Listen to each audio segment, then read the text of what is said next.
I know what it's like when you first start and you see this. It's basically like you're at the bottom of the mountain. You look at the very top and you're like, how can I get to the top of that mountain? What do I do? It's really overwhelming to see that. You see how far you have to go. But the easiest way, and this is like, maybe this is a terrible metaphor, I don't know. But you realize that all you have to do to get there is like take one step forward, and then you're one step closer, and then you just take another step forward, and you just repeat the same thing. You just take a step, and that's how you get, and then all of a sudden you're up there like a few years later. The next question is from Ariane. What are the differences between residential and commercial, and what are the pros and cons between the two? So let's call them up. Graham, what's going on, man? You're gonna be on the YouTubes. Right now? Right now. This is the YouTube? Yeah. Why did you choose residential apart from commercial, and what are the pros and cons of each? Believe it or not, I actually wanted to do commercial real estate first. That was my initial plan, because someone had told me when I was going to the open houses every Sunday that I'm gonna just name drop because this company never hired me, but Marcus and Millichap here in California. I was told they had the best training for any real estate thing ever. It's Marcus and Millichap. So multiple agents kind of told me, go and interview with Marcus and Millichap because their training is 10 out of 10. And my initial approach was like, I want to get into commercial real estate. I hear their training is really good. They wouldn't even give me an interview. I reached out, there was like 3 different offices here in LA. I reached out to every single one of them and nobody would even get back to me. I actually went up to one of the offices in West LA and I showed up there in a suit, and I somehow got into one of these like orientation meetings, and then they kind of called me out at the very end. It's like, dude, you shouldn't have been here, you weren't invited. So I kind of gave up on that. But initially I wanted to do commercial real estate. I'm glad I didn't. I'm glad I didn't though. The thing is commercial is very much like a numbers sort of career. It's typically a little bit more conservative. You see a lot of the commercial agents dressing in suits, and it's very much just business and numbers. There's very little emotion, I feel, and personality that goes into commercial real estate. Because you analyze the deal based off of, whatever the deal looks like on paper. That's really what it's about, because you're dealing with these very strict investors who just care about the return. They don't care about the property. They care about what it's making and what it is and where it's located, what type of tenant's going to be there, and what it's grossing and what the expenses are, and who's the anchor tenant. And it was not for me. I hated it. And not only that, but because commercial real estate, especially there's a lot of leasing in commercial real estate, but there's a lot of like legal aspects to commercial that needs to be hammered out. So oftentimes to do like let's call it a $10,000 a month commercial lease that's 5 years long, it might take 2 to 3 months negotiating this deal with lawyers, going back and forth for everything, because you have to think like, what purpose is the business going to be, and is it going to mesh well with the other tenants in the building? What sort of signage is going to be allowed? What is the parking situation going to be like? How do you like, what about tenant improvements? What can and can't they do to the property, and who's going to be responsible for that? Is it going to be a triple net lease? There's so many different aspects to commercial real estate that need to be worked out. Versus residential, it's generally how long of a lease, when do you want to move in, how much are you offering to pay, and it's more personality to it. So I enjoy dealing with the people side of things when you're closer to clients and it's an emotional decision, and really getting something that they're happy with versus something where it's like, oh, the numbers make sense on this deal, let's do this one. That's what it is. I mean, it's not like there's more money or less money involved in each. I think there's an equal amount of money to be made in both. For my own personality, I feel like residential was a much better decision. So you would say the residential aspect of real estate more so involves the emotional and personal connection with an individual, rather than commercial relies strictly on, as you mentioned, on the paper, on the facts, on the numbers. Yes. And and it's a lot more conservative. Generally, it's a lot more conservative. Generally, of an industry, it's a lot more conservative. Of all the commercial agents I meet, most, I would say, are in their 40s, 50s, and 60s. Most are wearing suits, and most work the typical 9 to 5, Monday through Friday. You call a lot of commercial agents, you call them at like 6 p.m., they won't pick up.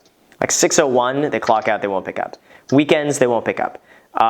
It's a more 9 to 5 based sort of career, generally speaking? So as you know, I'm also a realtor out here in LA. The reason I got my license initially was to learn, the other side of the real estate game apart from the investing side. So as an investor yourself, would you recommend someone whose end goal is to be a full-time investor rather than a real estate salesperson? Would you recommend them to take on commercial real estate since it would help them in their everyday analysis of financial documents for the commercial properties that they're interested in? I don't think it's necessary, to be honest with you. And this is my wild theory here, and maybe I'm totally wrong, I don't know. But my personal belief is that commercial real estate is not going to be a good long-term play. That's just my personal theory here. It's just a theory for all of you guys watching, so don't take this as a fact. It's just my opinion here. I'm thinking a lot more is going online. And I think online is going to kill retail. I think online is going to take over a lot of the brick and mortar businesses, and it's going to free up a lot of commercial space. So I think overall, for 20 years, I think commercial is not going to be as strong of an investment as residential is going to be. The way I look at it, like everyone needs a place to live, but you don't need a place on Fairfax that, sells socks, for instance, or, even here's a good example. When I was remodeling the duplex, I was looking for tile, right? And there's so many tile places along Venice Boulevard that you can go to, or La Brea and stuff like that. I ended up going online and finding the same thing for a fifth of the price. It just got shipped the next day. I saved a ton of money by doing that. I don't get it, because sometimes it's these places have to pay rent. They have to pay employees to sit there throughout the day, and they maybe only have 3 people come in the entire day, but they're paying this employee $120 just to stand there all day. These are expenses that ultimately get passed on to the customer because they have to turn a profit. So I just don't get it. I don't get it. Besides restaurants, I think you're going to be doing really well, and maybe places like Walmart's, grocery stores, things like that, or maybe industrial sort of buildings where people really need to work from. Even office space, I'm seeing go more towards a lot of home-based careers or creative workspaces. And I think overall, we're going to have a lot less office space in the future. I think that's very much an older people thing to have that office they go into. So I think commercial long-term, again, wild theory, is not going to do as well. But again, that's just, maybe I'm wrong. I might get someone in the comments just being Graham, you're wrong, die. Sometimes these comments are crazy, but that's what I think, at least. I see. Okay, so commercial in the long run is probably not as impactful for the general realtor. That's what I think. Okay, got it. So let me ask you this as well. So can we ask some investing questions? Or yeah, go for it. Go for it. Okay, This is just going to be a long video. I might cut this into 2, but yeah. Got it. So as far as the first investment properties go for people, do you recommend that they buy somewhere that is easily accessible for them? For example, your San Bernardino properties, you can just get in the car and go. So basically my question is, would you not advise someone for their first property, their first rental property, and Grant Cardone won't like me, but one single unit, yes, would you not advise them? Yeah. Would you not advise the investor to buy, let's say, out of state or somewhere across country, just because of funds being the main issue? As you know, California is extremely expensive, at least LA. The cap rates, at least out here in LA, California, they're not as, attractive to the investor as, let's say, Texas or Florida can be. Even Las Vegas, they have some 10 caps out there. Would you recommend for the first property to buy in-state or somewhere that's close to you rather than out of state? The thing is, I think as long as you really understand the area, I don't really have a problem going out of state. For me, the reason I buy close by to where I live is just because I can drive through the area. I see what changes are going on. I can see over years or over decades the changes from when I grew up in a certain area to what's happening, to what's going on, to the types of people moving there, and where people are going and what's going up and what's being planned. I feel so much more involved and knowledgeable about what I buy because I see it every single day. And I had been seeing it my entire life. So for me, maybe that's just a comfort thing where I feel more sure of myself because I see these changes going on and I know what to expect. That's kind of why I like buying here, and also just like if you need to be present for anything, for whatever reason, it's easily accessible. Now, for me in San Bernardino, to be honest with you, I haven't been to San Bernardino in probably years. Tenants move out. I have people take care of it for me remotely. I have not driven down. Probably one place I haven't seen since I bought it. You know, I just have people go through every year and just kind of check it for me. I haven't been down there. So in terms of that, like, it wouldn't have made a difference if that was in Florida on the East Coast or if it were here. I think as long as you understand the area, that's the most important thing. And you don't just go in blindly because it has like a 10 cap. But then you figure out, like, wait a second, all the meth heads are moving in this area, and now we get, you know, the prostitutes that are across the street. I didn't know this because I don't live in this. I think as long as you understand the area, I think you should be okay. Okay, got it. But, so it's basically just do your homework. Yeah, definitely do your homework, and really you're going to have to rely on other people a lot to make sure it gets done. And the thing is this, is that at least from my experience, it's very rare to find somebody that you can really trust to do the work exactly as you want without you physically being there to tell them what you want done. Like, you can explain something a million times, but their interpretation of, you know, like my example, you know, gray grout between the backsplash, their idea of that was like black, and it looked terrible. So it's like you can explain something, but a lot of things get lost in translation. I would just be paranoid to tell them, let's change out the floors, and the floors were not what you expected. Okay, so let me ask you, this is maybe my last question, I don't want your YouTube video to be too long, but do you recommend also for first-time investors to look at options that could make the investment a little bit easier in regard to finances, or do you recommend to just keep working, save up, and then just do it you know, in a way that's going to be doable? And in that sense, I mean, do you recommend people to start looking into FHA, seller financing, creative financing? What do you recommend? I think it really just depends what you can get and what's available to you. I wouldn't necessarily rely on it, but if it's available to you, if you can get a deal with 5% down FHA that makes sense, that the seller is willing to accept, I think by all means, as long as you have the reserve, as long as you're not like, I have $5,000 to my name and I'm buying a $100,000 house with, you know, 4% down, that's a terrible idea. But I think if you can qualify for that and you have significant reserves on the side in case something comes up and you know the risks that are involved and the property can cash flow, sure. If you find a seller that's willing to carry a note for like 5 years at like a 3% interest rate or something and the deal makes sense, sure. Usually, from my experience, in a hot market, FHA loans are not considered very serious offers when you're competing with people with 20% down, 30% down, cash offers. They look at the FHA, at least here in LA, like a joke. They're like, we're not even going to consider this. So I think it depends on the market too. Obviously, I know some people have bought places with like 5% down that cash flow really well, and you know that's amazing for them. But at least here in LA, I don't see it very often. Same with like creative financing, I wouldn't rely on it, but again, if it's available, I think go for it. So dude, thank you so much for the questions. I really appreciate it. Of course, yeah, Cool, thanks for man. answering them. I hope you know some of the viewers can take some good insight on that good info that you provided. I think so. Good questions, man. I'll talk to you soon. Last one by John Dude 900, and his question is, what do you do when you feel stuck and hopeless after getting your license? Yo, hi Graham. Well, I'm actually, you know what's funny? I'm actually reading the Florida Real Estate Principles Practice in Law right as you called me. Yes. Oh, if that's not a sign, I don't know what is. That's funny. All right. So anyway, your question was, what do you do when you feel stuck and hopeless after getting your license? Exactly. Are you worried that you're going to be stuck and hopeless? Because yeah, I feel like exactly. Like I feel like once I get my license, you know, what can I do? Should I just go to different brokerages and ask to be like an assistant to an agent, or should I just act, because I have so little experience? I don't know if I should obviously come up and become an agent, because that's, I mean, with the license itself, I am. Yeah. But with the workload that would be involved, I don't know if I'm qualified. You know what I mean? Yeah. The shitty thing is that I feel oftentimes it's a self-fulfilling prophecy. Because it's like you feel already stuck and hopeless and you haven't even got your license yet. So you're worried about being that way and feeling that way without even being at that point yet. So it's almost like you're going into it expecting to be stuck and hopeless.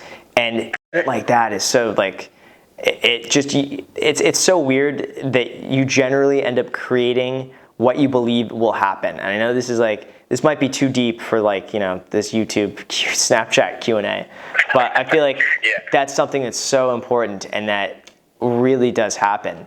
If you feel a way, you end up creating moments that kind of reinforce what you believe. So that would be my first thing, is to kind of work on that. And I know it's overwhelming, and I know it's something that you're going into it being like, how the fuck am I going to do this? What do I do? The thing is, and I know what it's like when you first start and you see this. It's basically like you're at the bottom of the mountain. You look at the very top and you're like, how can I get to the top of that mountain? What do I do? It's really overwhelming to see that, as you see how far you have to go.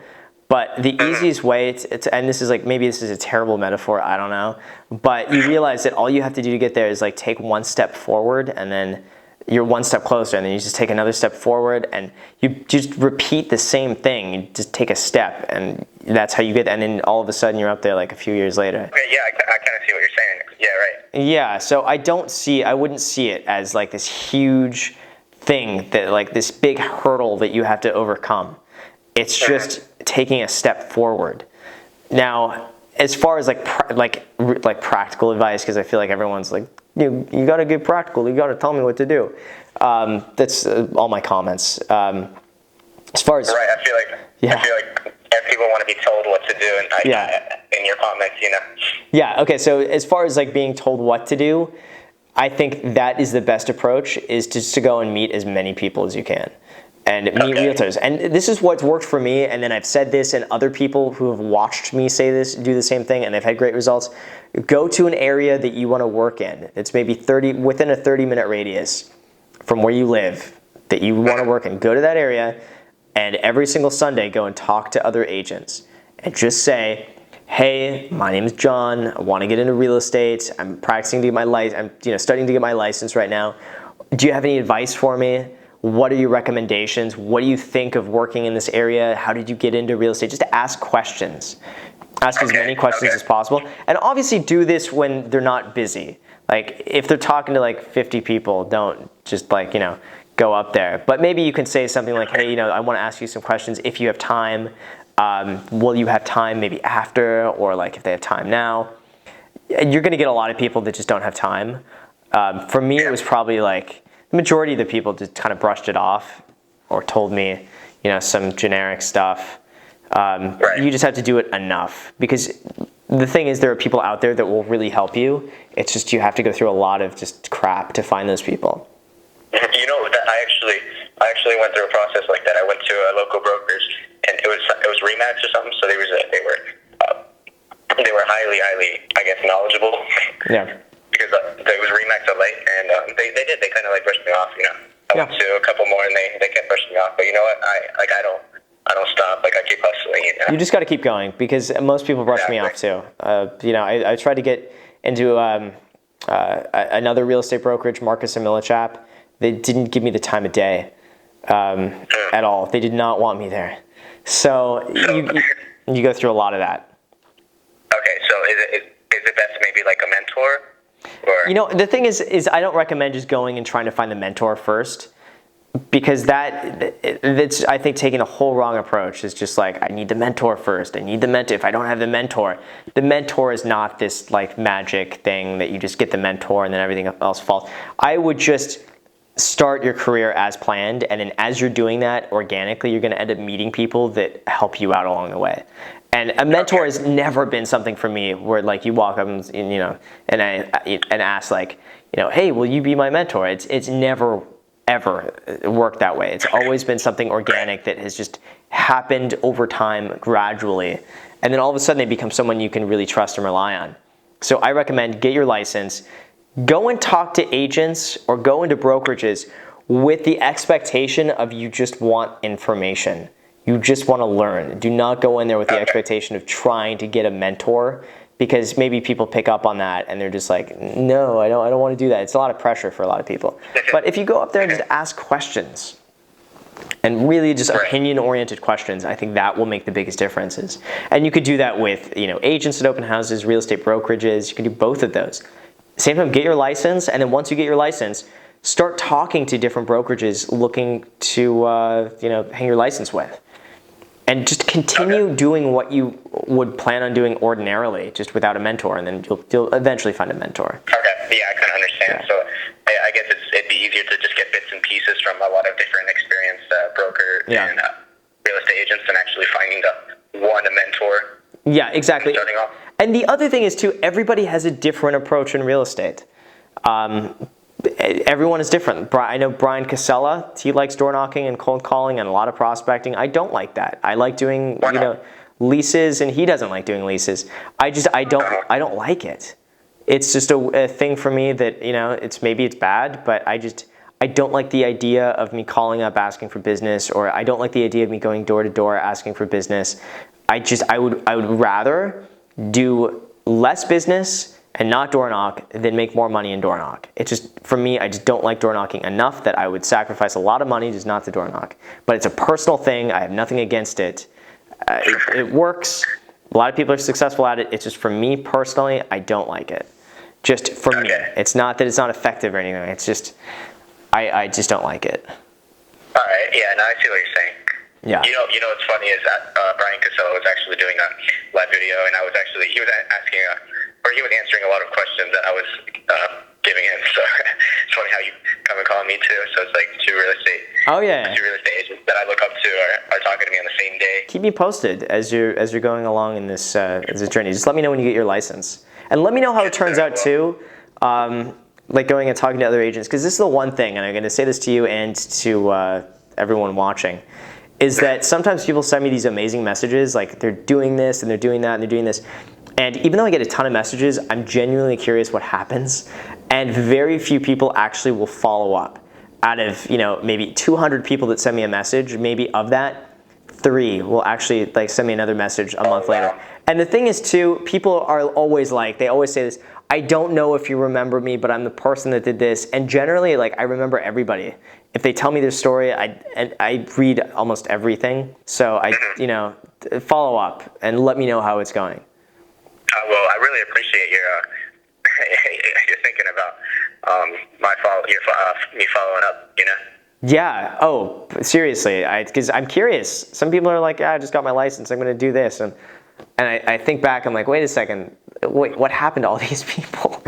Did they do it? Did they not? Some people are like, I posted on Craigslist and I got 2 leases from it. That's awesome. So that I enjoy. That sort of stuff, or I just got my first listing or my first sale. I'm into that, but yeah, otherwise it's just leaving me hanging. I don't know. You're curious. Yeah, I want to know what happens. I got to see the ending. I got to see what happens. All right, Graham, I will text you. I'll let you know that when I get my license, definitely. Perfect. Please do. All right, man. Well, I appreciate it. Well, have a good night. All right, you too. See ya. Thanks. As always, thank you so much for watching. If you haven't already, click the subscribe button and smash that notification bell so you know every time I upload, you don't miss out on anything. Also, feel free to add me on Snapchat and Instagram, so you see what I'm posting there if you're into it. If not, that's cool too. But thanks again for watching, and until next time.